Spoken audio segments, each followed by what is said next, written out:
Well, good afternoon, everyone. What we know for sure is the FBI report did not corroborate any of the allegations against Judge Kavanaugh. And the second thing we know for sure is that there's no way anything we did would satisfy the Democrats. They've always got a reason why the goalposts need to be moved farther down the field, and nothing we could do would satisfy them. They're dug in. You've seen it from the beginning. And with that, I want to turn it over to Chairman Grassley and the members of the committee, who I think have done a really outstanding job. Thank you, Mr. Leader. Before I say a few words, so I won't have to announce each person after me, is going, in this order will be Hatch, Cornyn, Lee, and Tillis. So please just come to the podium and say whatever you want to say, and then we'll take questions. This is the 87th day. That's 3 weeks longer than the average of the last 3 or 4 nominees to the Supreme Court. So don't tell me we haven't spent enough time.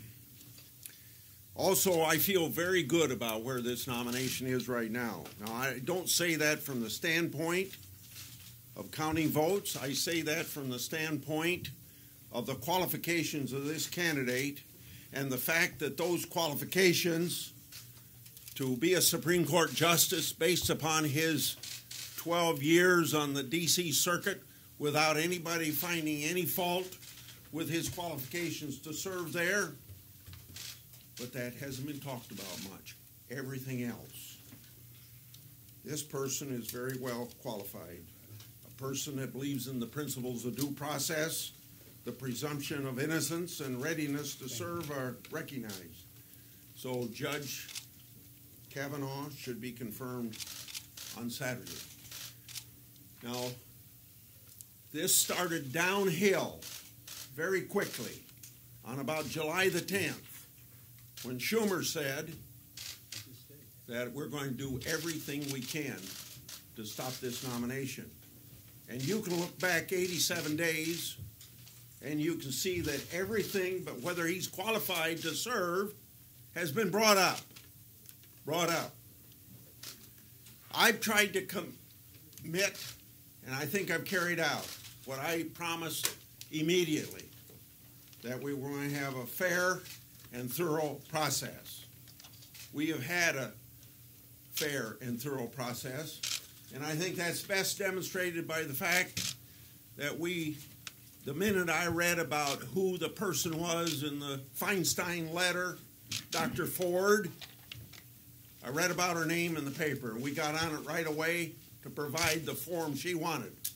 And in turn, we provided the same forum for Kavanaugh. But what I've been dealing with since July the 10th, the downhill slope that Schumer's put us on, is really dealing with the demolition derby. And they just about destroyed a good person to be on the Supreme Court. So, hopefully we're 48 hours away from having a new person on the Supreme Court. I certainly endorse everything that the chairman of the committee has said. Look, I'm disappointed in my Democratic colleagues for what they're doing. There's no excuse for it, but they're doing it.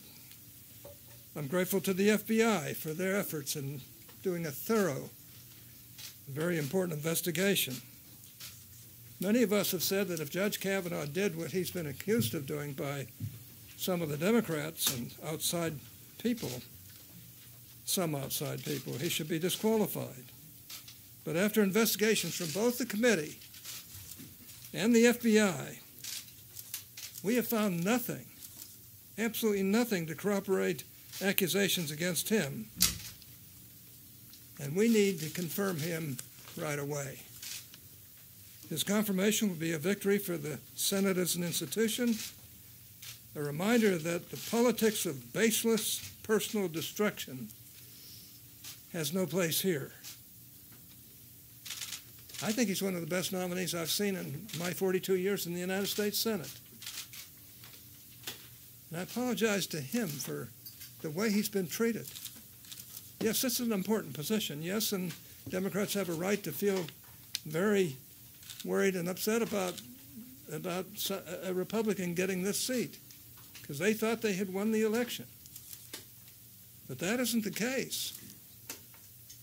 And our side has handled this, I think, with discretion, handling every problem that has come up. And frankly, I hope we can just move forward and get this done. It's the right thing to do. Judge Kavanaugh is a great judge. He'll make a great justice on the United States Supreme Court, and I intend to do everything I possibly can to make sure he gets there as quickly as we can.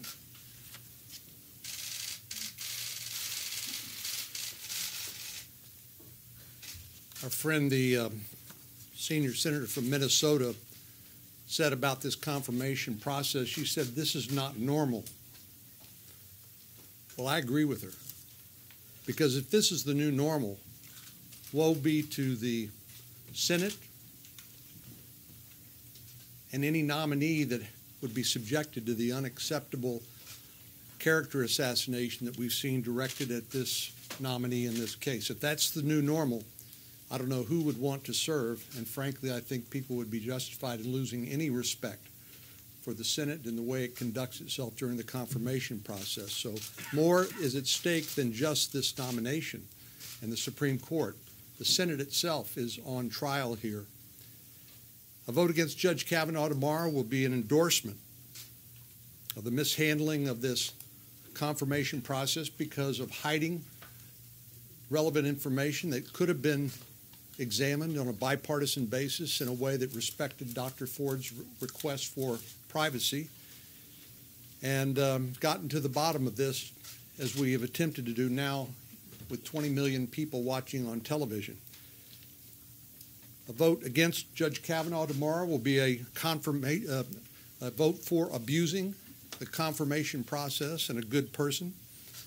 And it will be a vote for the shameful intimidation tactics that have been employed as part of an orchestrated smear campaign. I agree that the FBI investigation, now they've talked to a total of 150 different people through the 7 background investigations that Judge Kavanaugh has been through since 1993.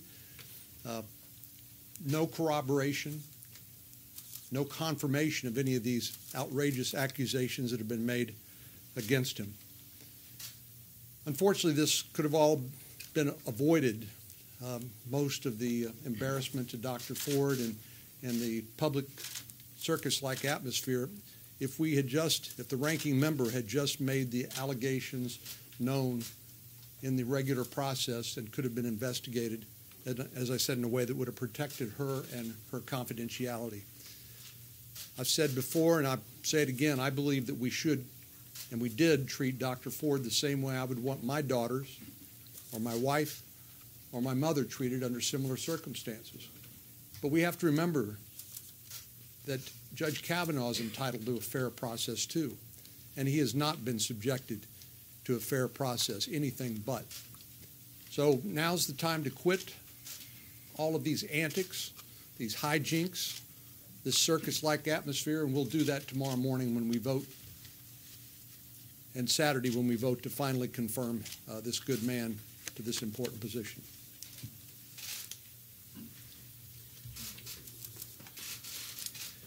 The process of reviewing the FBI reports that we received this morning has been exhaustive. It has been a collaborative process with my colleagues. It occurred in a classified environment because these are documents that we're not allowed to disclose to the public. But because we can review them in only one place, we reviewed them together, and we stopped and we talked about each point made to make sure that we understood the message from each interview and each report. Although that part of it, by operation of law, is not allowed to be public, I want to give you the assurance that we treated these documents just as we've treated each and every allegation with utmost seriousness, with a desire to do nothing more than search for the truth. And just as we've spent hours upon hours hearing testimony in open hearings before the public, we've also spent hours upon hours reviewing these documents in a classified environment. Allegations of sexual misconduct are serious, of sexual assault or of a most serious nature, and always have to be treated with utmost seriousness. They have been in this case.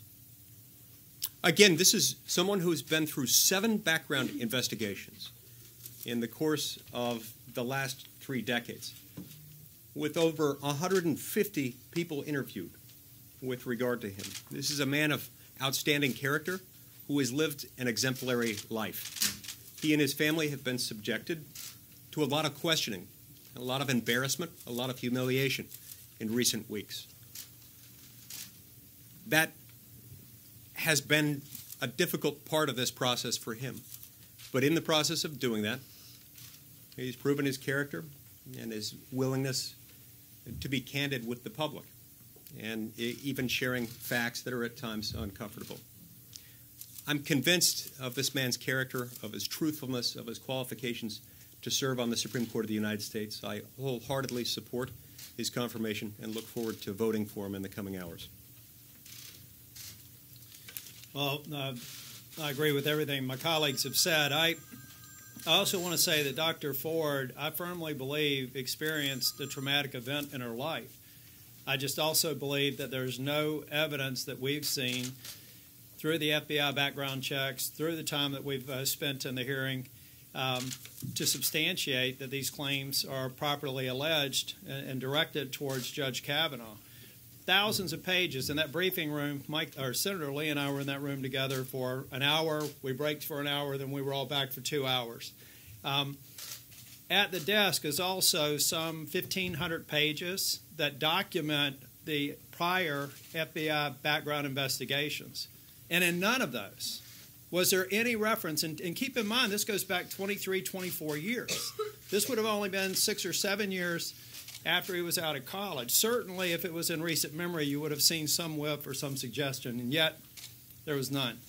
The last thing I'll leave you with is it appears as though since one of the tacks that some of my colleagues on the other side of the aisle have taken here is not working, they're not really able to substantiate the allegations, now they've moved to this narrative of the way he behaved in the hearing last week was somehow putting to question his judicial temperament. In the 31 hours that he was before the Judiciary Committee, I saw Judge Kavanaugh. He was extremely patient with unfair questions being cut off, but he maintained his poise throughout those 32 hours with very few breaks. Last week, I saw Brett Kavanaugh. I wasn't judging him as a judge. I was judging him as a human being who's having his life destroyed before his very eyes, having his 13-year-old daughter heartbroken, and having his wife issued death threats. And I would defy anyone in this room, if they had gone through that same experience, if you wouldn't have had those same emotions. And yet, over the course of that testimony, nearly 2 hours, I think he composed himself and did a good job in answering the questions and defending his good name. We're ready for questions. Direct them to whoever you want to answer. Chairman Grassley, can you explain to us how you came up with your list of who should be interviewed by the FBI? I think I'll let you do that because you were at the same meeting I was at. We did not come up with a list of people who the FBI should interview. The FBI was requested to conduct an investigation into any and all credible current accusations of sexual misconduct by Judge Kavanaugh. And the FBI made the decision from there as to who to interview. So then as a follow-up to that, why not have the FBI interview people in whom Christine Blasey Ford confided in over the years? Aren't those kinds of conversations usually key to sexual assault investigations? They did, and I think I answered your question. Our request was to the White House. The White House then made the request of the FBI to conduct a supplemental investigation into current, credible accusations of sexual misconduct. They did that. Just to be clear, that we did not give them a list of people and only these people they can speak with. We went back to have them go back and to those who issued statements, speak with them. But a part of the protocol when you do a criminal background investigation, is there anyone else I should speak to?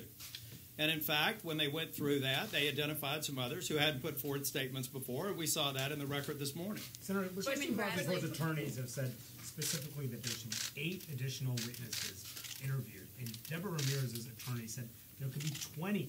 There should be an additional 20 witnesses interviewed, potentially people who could corroborate these accounts. Why not green light the FBI, tell the White House to green light the FBI to interview these additional witnesses? The FBI has gotten all the permission they need in order to interview whoever they think is necessary.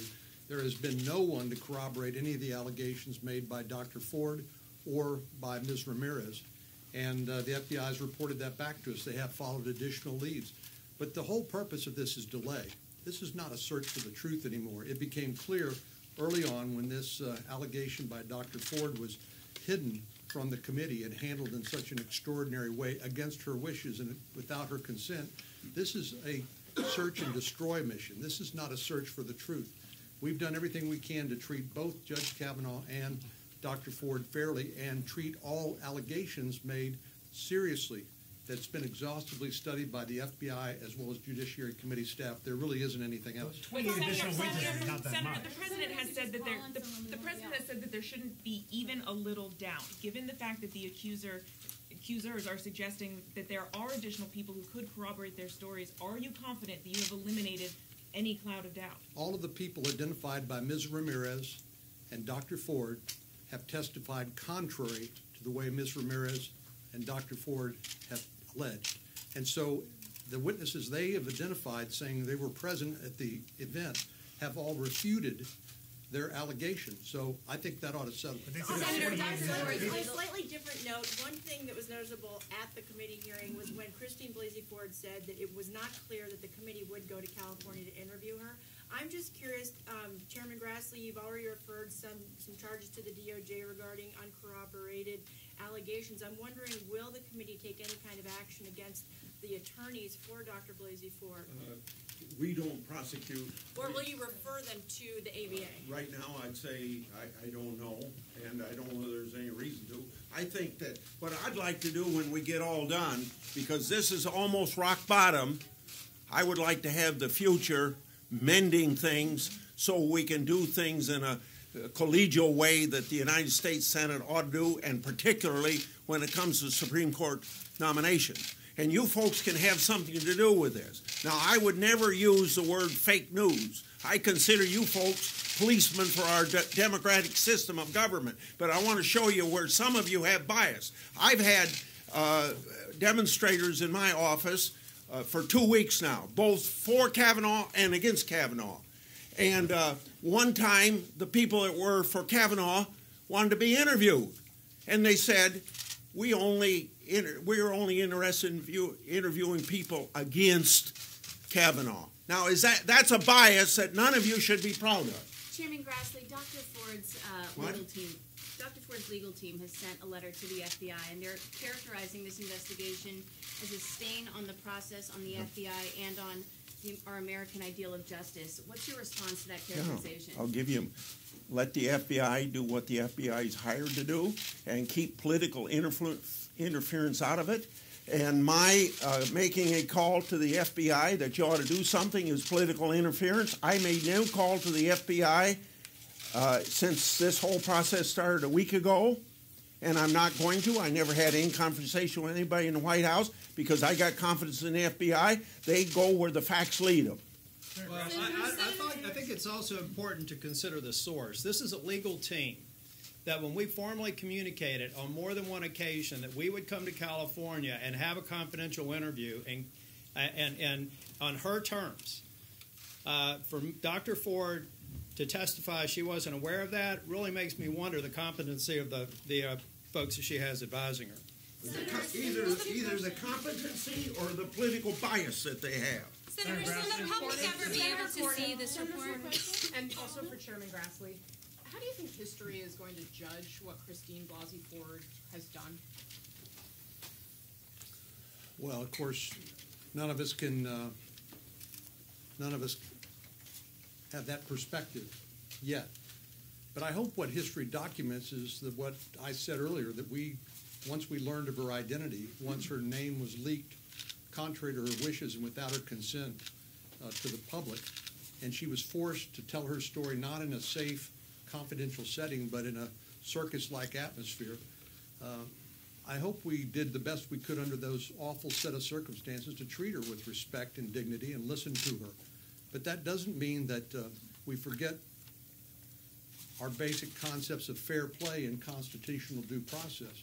That's why we've tried to interview every witness that has any alleged knowledge of relevant facts, and because we believe we're a country that believes in the presumption of innocence and due process of law.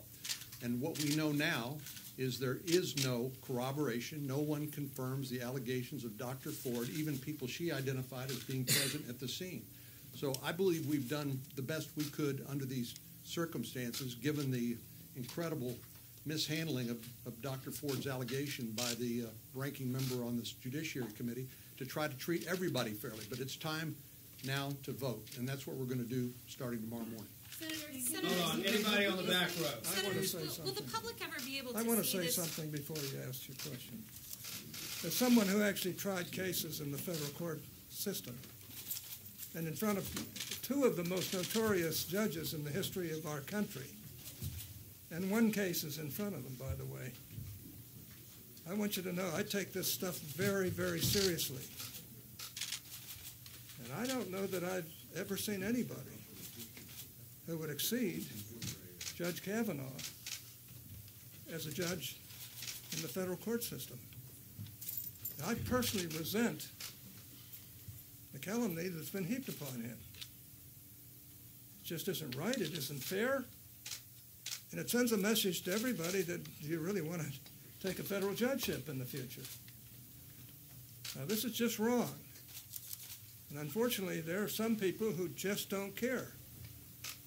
And they know that these judges on the Supreme Court are going to handle very, very difficult issues.